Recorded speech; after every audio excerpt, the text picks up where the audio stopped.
Hi friends, ఈరోజు నాకు అవైలబుల్గా ఉన్నటువంటి వెజిటబుల్స్ తీసుకొని మిక్స్డ్ వెజిటబుల్ కర్రీ చేసి చూపిస్తున్నానండి. దానికోసం ఫస్ట్ ఆవాలు వేసుకున్నాను. ఆయిల్ కొంచెం హీట్ అవ్వాలి. 1/2 టీ స్పూన్ జీలకర్ర, మస్టర్డ్ స్ప్లెటర్ అవుతున్నాయి కదా, దీంట్లో కొరియాండర్, చాపు కొరియాండర్ వేసుకుందామండి. స్లైస్డ్ ఆనియన్ వేసుకుందామండి. సన్నగా పెట్టుకుంటే ఏమవుతుందంటే కర్రీలో మనకు ఆనియన్ ఉడికిన తర్వాత కనిపించకుండా చిక్కటి గ్రేవీ ఫామ్ అవుతుందండి. సో దీనికోసం మనకు సన్నగా కర్రీ పెట్టుకోవాలండి. ఆనియన్ ఫస్ట్ మనం ఒక 1/2 టీ స్పూన్ సాల్ట్ వేసుకుందామండి. నెక్స్ట్ 1/4 టీ స్పూన్ టర్మరిక్ వేస్తున్నానండి.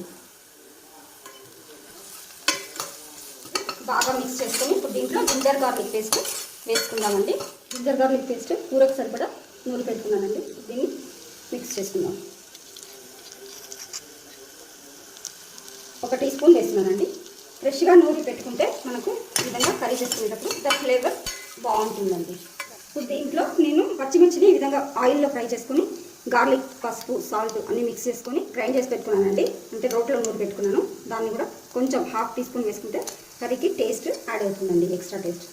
సో ఇది ఒక 1/2 teaspoon. Red chilli powder కూడా వేసుకుందామండి. పచ్చిమిర్చి వేసాను కదండి, ఇప్పుడు రెడ్ చిల్లీ పౌడర్ కూడా కొంచెం వేసుకుందాం, టేస్ట్ బాగుంటుంది. దీన్ని చక్కగా మిక్స్ చేసి కాసేపు ఆయిల్లో ఉడికించి తర్వాత వెజిటబుల్స్ ఏవైతే ఉన్నాయో చాప్డ్ వెజిటబుల్స్ అవన్నీ యాడ్ చేసుకుందామండి. నెక్స్ట్ ధనియాల పౌడర్ వేసుకుందామండి. వెజిటబుల్స్ యాడ్ చేసేదానికన్నా ముందు మనం ఒక 1/2 టీ స్పూన్ ధనియాల పొడి యాడ్ చేసుకుందాం. రెడ్ చిల్లీ పౌడర్ యాడ్ చేసినందుకు మంచి రెడ్ కలర్కి వచ్చిందండి ఆనియన్ పేస్ట్ అంతా.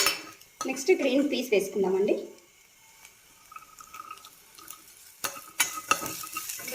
సన్నగా తరిగి పెట్టుకున్నటువంటి బీన్స్ కూడా వేసుకుందాం. కొద్దిసేపు ఒక 2 మినిట్స్ మూత ఉంచి ఉడికిద్దామండి.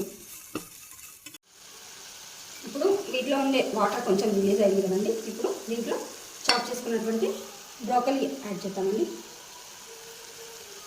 బ్రోకలీలో యాంటీ ఆక్సిడెంట్స్ బాగా ఉంటాయి. సో మీ స్కిన్కి కానీ అందం కోసం కానీ చాలా బాగుంటుందండి. సో రెగ్యులర్గా మార్కెట్లో అవైలబుల్గా ఉన్నప్పుడు ఖచ్చితంగా తెచ్చుకొని వాడుకోండి, బెనిఫిట్ పొందండి. సో దీన్ని మిక్స్ చేసుకొని దీన్ని కూడా ఒక 1 మినిట్ మూత ఉంచి కుక్ చేసుకుందామండి. వీటిలో ఉన్న వాటర్ అవసరం లేదండి, వీటిలో ఉన్నటువంటి మాయిశ్చర్ సరిపోతుంది. సో వీటిని మంచిగా మూత ఉంచి ఉడికించుకుందాం. పొటాటో వేసుకుందామండి. ఇది నేను ఆఖరిలో ఎందుకు వేస్తున్నానంటే ఇప్పుడే మార్కెట్ నుంచి తీసుకొచ్చారు కాబట్టి చాప్ చేసి వేస్తున్నానండి. పొటాటో లేనందుకు వేయద్దు అనుకున్నా, బట్ ఇప్పుడే వచ్చింది కాబట్టి ఆలస్యం చేయకుండా చాప్ చేసి వేసుకుంటున్నాను. దీనివల్ల కర్రీకి ఒక కన్సిస్టెన్సీ, చిక్కటి కన్సిస్టెన్సీ వస్తుంది. దీని ద్వారా మనం కొబ్బరి వేసుకోకుండా కర్రీ టేస్టీగా ఉంటుందండి. సో పొటాటో కూడా ఉంటే ఖచ్చితంగా వేసుకోండి, ముందే వేసుకోండి. అన్ని వెజిటబుల్స్ కన్నా ముందే పొటాటో కూడా వేసుకోండి. కర్రీకి టేస్ట్ అండ్ బాడీ అనేది వస్తుంది అండి. వెజిటబుల్స్ అన్నీ కూడాను. దీంట్లో టొమాటో యాడ్ చేసుకున్నామండి. ఈ విధంగా మధ్యలో సెంటర్లో ఒక బెల్లాగా తయారు చేసి లోపల ఆవిరికి ఈజీగా కుక్ అయిపోతాయి. నేను కరివేపాకు లేక వేయలేదండి, మీ దగ్గర అవైలబుల్ ఉంటే ఖచ్చితంగా వేసుకోండి. సో దీన్ని మూత ఉంచి ఒక 2 మినిట్స్ ఉడికించి సర్వ్ చేసుకోండి. టొమాటో కూడా మంచిగా సాఫ్ట్గా కుక్ అయిపోయిందండి. స్టవ్ ఆఫ్ చేసుకున్నామండి. కొంచెం పుదీనా సో వాటిని వేసి మిక్స్ చేసుకున్నాం.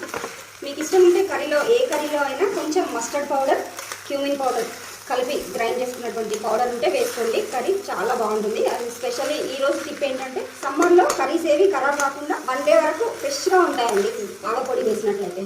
సో మీరు కంపల్సరీ ఒక 1/4 టీ స్పూన్ ఏ కర్రీ చేసినా అందులో ఆవపొడి మిక్స్ చేస్తే కర్రీ టేస్ట్ ఎన్హాన్స్ అవుతుంది, 1 డే వరకు ఫ్రెష్గా ఉంటుందండి. సో కర్రీ ప్రిపేర్ అయింది, స్టవ్ ఆఫ్ చేస్తాం.